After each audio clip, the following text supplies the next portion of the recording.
Every abandoned building looks empty until desperation forces people to search it. Then they all make the same mistake. They rush toward obvious supplies, tearing through kitchens, smashing cabinets, and stripping shelves within minutes, while walking past resources worth far more than canned food. In a prolonged disaster, the first 72 hours determine whether you remain self-sufficient or become dependent on increasingly scarce aid. Surprising reality, reflected in emergency management principles and survival science, is that many of the most valuable resources inside abandoned buildings are not hidden behind locked doors or secret compartments.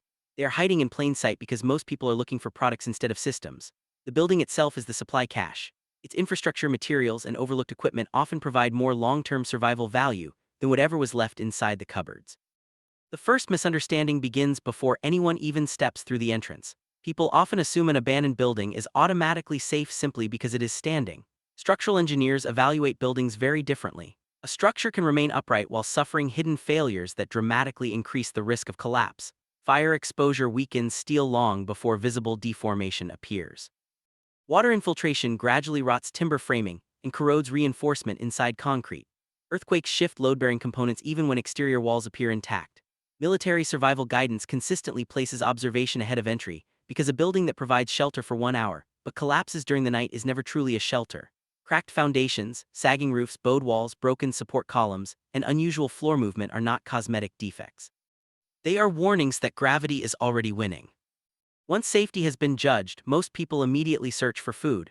That instinct is understandable but often misplaced. Commercial food spoils quickly, attracts pests, and is usually the first thing removed during any emergency. Yet buildings contain something more valuable than a few forgotten meals. They contain water systems. The hidden science is that every building stores water in multiple locations beyond the kitchen tap. Water heaters may still contain dozens of liters of relatively clean water if the tank remains intact. Toilet cisterns, not the bowl itself but the sealed tank behind it, often hold potable water if no chemical cleaners have been added.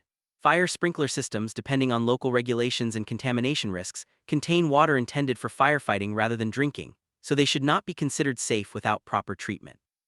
Understanding where water is physically stored inside infrastructure can provide critical reserves when municipal pressure has already disappeared. The reason these sources remain overlooked is psychological rather than technical. Humans search according to habit. At home, water comes from taps. In survival situations, that expectation narrows attention. Engineers think differently. They ask where water must exist for a system to function. Every heating system, plumbing network, expansion tank, storage vessel, and emergency reservoir becomes a potential resource because the question changes from where people normally collect water to where buildings must keep water in order to operate. That shift in thinking transforms ordinary architecture into a map of survival opportunities. Lighting creates another hidden opportunity.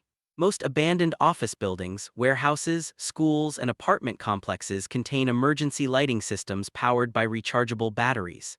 Even when the main electrical grid has failed, these battery units sometimes retain partial charge for hours or even days depending on maintenance history.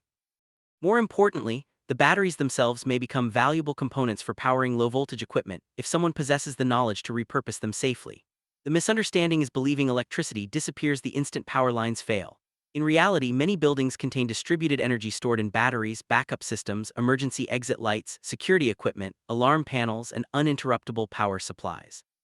None of these represent limitless energy, but together they demonstrate an important survival principle.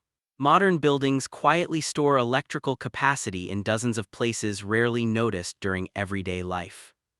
Medical resources follow a similar pattern. Many people imagine first aid kits mounted prominently on walls. Those are usually emptied first. However, offices frequently contain overlooked medical supplies in unexpected locations. Individual desks may hold adhesive bandages, pain relief medication, antiseptic wipes, gloves, or spare prescription items forgotten by employees. Maintenance departments often stock eye wash, protective gloves, respirators, and disinfectants intended for workplace safety rather than emergency medicine. Schools and sports facilities commonly maintain trauma supplies near gymnasiums. These resources exist because occupational safety regulations require many workplaces to prepare for accidents long before disasters occur. Understanding ventilation may be even more valuable than finding supplies. Poor air quality silently reduces survival capability through dehydration, respiratory irritation, mold exposure, carbon dioxide accumulation, or toxic smoke infiltration. Heating, ventilation, and air conditioning systems reveal how air naturally moves through buildings. Emergency managers study airflow because smoke, hazardous gases, and airborne contaminants rarely spread randomly. They follow pressure differences, stairwells, elevator shafts, ventilation ducts, and open corridors. A survivor who recognizes these patterns gains the ability to choose safer sleeping areas, avoid contaminated sections, and reduce exposure without consuming any additional resources. Tools represent another category almost everyone underestimates.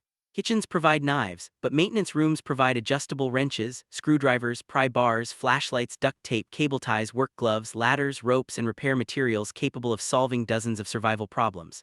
In engineering, tools possess multiplicative value because one tool allows access to many additional resources. A simple adjustable wrench may open utility access panels, repair plumbing leaks, assemble shelters, or retrieve equipment otherwise inaccessible.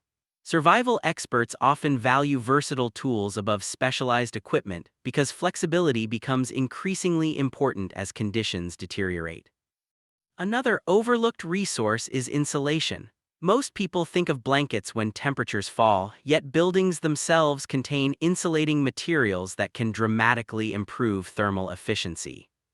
Curtains reduce radiant heat loss through windows. Carpets limit conductive heat transfer from cold floors. Foam insulation, whether stripping, heavy furniture, and even unopened cardboard boxes contribute to reducing heat movement. Thermodynamics explains why maintaining body temperature often consumes fewer calories than replacing lost body heat. Every degree of heat retained inside a shelter reduces physiological stress, conserves energy, and lowers dehydration risk. In prolonged emergencies, efficient insulation may provide greater survival benefit than attempting to generate additional heat. Information itself becomes a hidden supply. Filing cabinets, printed maps, maintenance manuals, emergency evacuation diagrams, utility schematics, building directories, and handwritten notes often remain inside offices after evacuation. These documents reveal water shutoff locations, electrical panels, rooftop access points, fuel storage areas, mechanical rooms, and emergency exits. During normal operations, maintenance workers rely on this information to keep buildings functioning. During disasters, the same information allows survivors to understand infrastructure rather than blindly exploring it. Knowledge reduces unnecessary movement, and unnecessary movement always consumes energy while increasing exposure to risk. As conditions worsen, another misunderstanding becomes increasingly dangerous. People begin believing that every abandoned building has already been searched completely. In reality, search behavior follows predictable patterns studied in emergency response and behavioral psychology. Most individuals examine eye-level storage first. They rarely inspect ceiling spaces, mechanical rooms, maintenance closets, utility corridors, roof access areas, or locked service compartments because those locations appear unimportant or difficult to reach. Yet these are precisely the spaces where building systems are concentrated. Electricians, plumbers, heating technicians, and custodians work there every day because the infrastructure supporting the visible building is hidden behind walls, above ceilings, and below floors. The most valuable resources often remain exactly where ordinary occupants never looked. The deeper lesson extends beyond abandoned buildings themselves. Survival is rarely determined by discovering secret caches. It depends on recognizing systems hidden inside ordinary environments. Every structure represents stored energy, stored materials, stored information, and stored engineering designed to solve practical problems. A survivor who understands those systems begins seeing opportunities where others see empty rooms. The building stops being a collection of offices, apartments, or classrooms and becomes an organized network of water, shelter, tools, insulation, ventilation, and knowledge. That shift in perspective is what separates random searching from deliberate survival, because in almost every disaster, the greatest resources are not the ones people fight over first. They are the ones almost everyone walks past without ever realizing they were there. The building stops being a collection of offices, apartments, or classrooms and becomes an organized network of water, shelter, tools, insulation, ventilation, and knowledge. That shift in perspective is what separates random searching from deliberate survival, because in almost every disaster, the greatest resources are not the ones people fight over first. They are the ones almost everyone walks past without ever realizing they were there. The most important lesson is that survival is rarely about luck.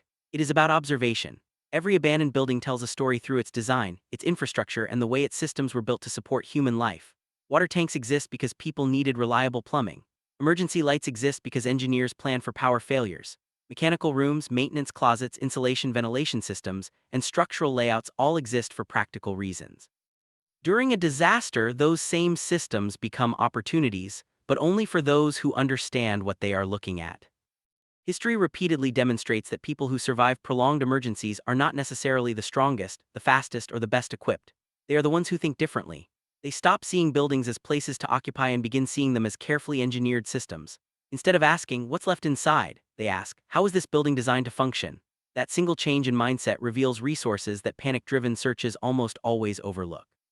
Preparation is not about collecting endless gear. It is about developing the ability to recognize value where others see nothing.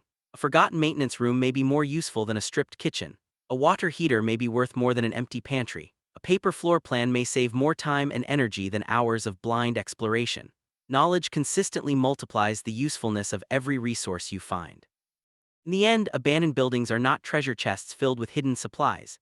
They are silent examples of engineering built to solve everyday problems. When normal infrastructure collapses, those solutions remain embedded within the structure itself. The people who understand those systems will almost always make better decisions, conserve more energy, avoid unnecessary risks, and adapt more quickly than those searching only for obvious supplies. Because in any survival situation, the greatest resource is never the building itself. It is the knowledge that allows you to see what everyone else missed.